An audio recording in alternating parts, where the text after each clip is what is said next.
Hello friends, welcome back to my channel. ఈ వీడియోలో మనం టెట్ ఇంగ్లీష్ సంబంధించిన ఒక ప్రాక్టీస్ పేపర్ని డిస్కస్ చేద్దాం. దీంట్లో టాపిక్ వచ్చేసి పార్ట్స్ ఆఫ్ స్పీచ్ భాషా భాగాలు అనే గ్రామర్ టాపిక్ డిస్కస్ చేద్దాం. మనం ఇక్కడ ఒక ప్రాక్టీస్ టెస్ట్ పేపర్ ఉంది. ఈ పేపర్లో ఈ క్వశ్చన్స్కి ఆన్సర్స్ మనం సాల్వ్ చేద్దాం. Okay, so here we go now. First one చూడండి. Here is a bunch of flowers. ఇందులో అండర్లైన్ వర్డ్ ఏంటి? బంచ్ ఏమిటి అంటున్నారు అనమాట. బంచ్ అంటే ఇక్కడ బంచ్ ఇప్పుడు సమూహము అనమాట. అదొక గుంపు, సమూహము. దానికి సింగులర్ ప్లూరల్ ఉంది కాబట్టి బంచెస్ అవి ఉన్నాయి కాబట్టి ఏమవుతుంది? ఇది నౌన్ అవుతుంది అనమాట. ఏ వర్డ్కి అయితే ఒక వర్డ్కి ఏకవచనం బహువచనం వస్తుందో దాన్ని ఏమంటాం మనం? అది నౌన్ అవుతుంది. సో బంచ్ ఏమవుతుంది ఇక్కడ? Noun. Okay, right. Next, Zoha is the elder of the two sisters. ఈ ఎల్డెస్ట్ ఇలా ఈఆర్ఈఎస్టీని ఈఆర్ఈఎస్టీ యంగెస్ట్ ఇలా ఈఆర్ఈఎస్టీ ఫామ్ చేసే వర్డ్స్ ఏమవుతాయి? యాడ్జెక్టివ్స్ అవుతాయి అన్నమాట, విశేషణాలు అవుతాయి. మొత్తం పార్ట్స్ ఆఫ్ స్పీచ్ 8 ఉన్నాయి కదా. Noun, pronoun, adjective, verb, adverb, preposition, conjunction, interjection. వాటిలోంచి సరైన ఆన్సర్ని మనం ఎన్నుకోవాలన్నమాట. ఎల్డర్ ఏమవుతుంది ఇక్కడ? యాడ్జెక్టివ్ అవుతుంది. 2 is the right answer. Okay, next, I enjoyed the పిక్చర్లో ఐని అండర్లైన్ చేశారు. ఈ I, we, he, she, it, they ఏమవుతాయి? ఇవి సో ప్రొనౌన్స్ అనమాట. ఇవి నామవాచకానికి బదులుగా వస్తాయి కాబట్టి సర్వనామాలు, ప్రొనౌన్ అవుతుంది అనమాట. Okay, next, I can't wait later than Monday. ఇక్కడ కూడా ఈఆర్ వచ్చింది కాబట్టి ఇది యాడ్జెక్టివ్ అవుతుంది. Okay, next, a lame beggar stood before me. ఇందులో లేమ్ని అండర్లైన్ చేశారు. లేమ్ ఏమవుతుంది అడిగారు. సో లేమ్ అంటే ఇక్కడ చూడండి, ఈ బెగ్గర్ని ఇది డిస్క్రైబ్ చేస్తుంది అనమాట. బిచ్చగాన్ని డిస్క్రైబ్ చేస్తుంది ఇది. సో ఇట్లా నౌన్కి ముందు వచ్చే వర్డ్ ఏమవుతుంది? జనరల్గా ఈ నౌన్ని ఇది వర్ణిస్తుంది కాబట్టి నౌన్ని వర్ణిస్తూ నౌన్కి ముందు వచ్చే వర్డ్ ఏమవుతుంది? యాడ్జెక్టివ్ అవుతుంది అనమాట, విశేషణం అవుతుంది, యాడ్జెక్టివ్ అవుతుంది. Okay, third is the right answer. Next, the boy run away with the umbrella. With ఏమవుతుంది అడిగారు. విత్ని అండర్లైన్ చేశారు.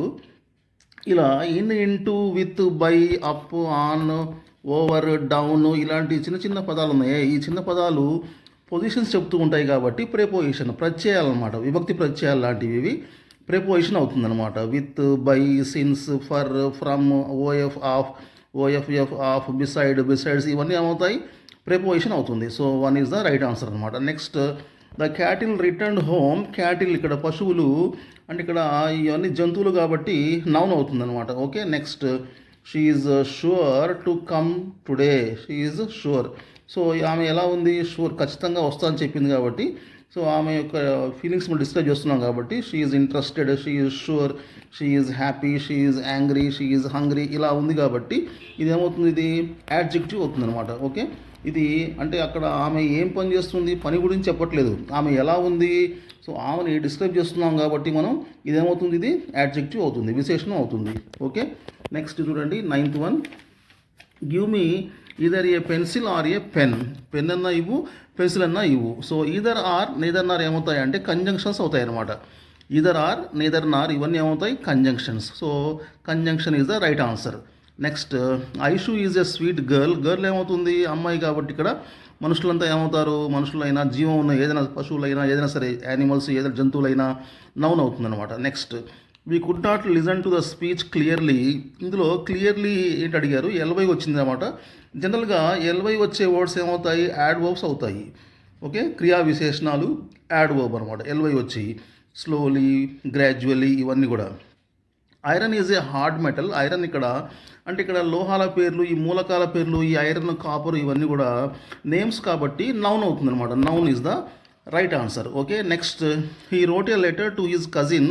హీ ఏమవుతుంది ఇక్కడ అంటే ఐవి, హీ నౌన్కి బదులుగా ఉపయోగిస్తాం కాబట్టి ప్రొనౌన్ అన్నమాట, సర్వనామం. నెక్స్ట్, చిట్టి lives in a peaceful village.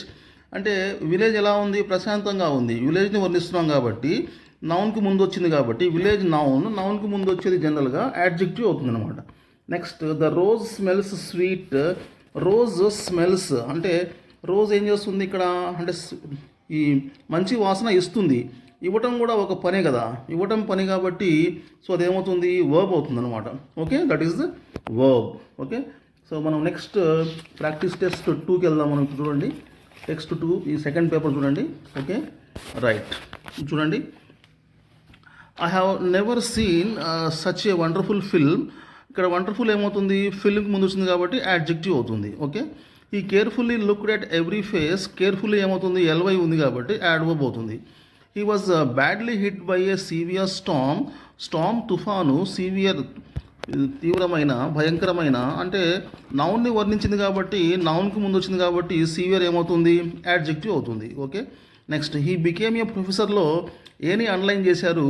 ఏని పార్ట్ ఆఫ్ స్పీచ్లో ఏమవుతుంది అడిగారు. యాక్చువల్గా ఏ ఏంటి, ఏ అండ్ ద ఆర్టికల్స్ అనమాట. కానీ ఈ ఆర్టికల్స్ అనేవి పార్ట్స్ ఆఫ్ స్పీచ్లో యాడ్జెక్టివ్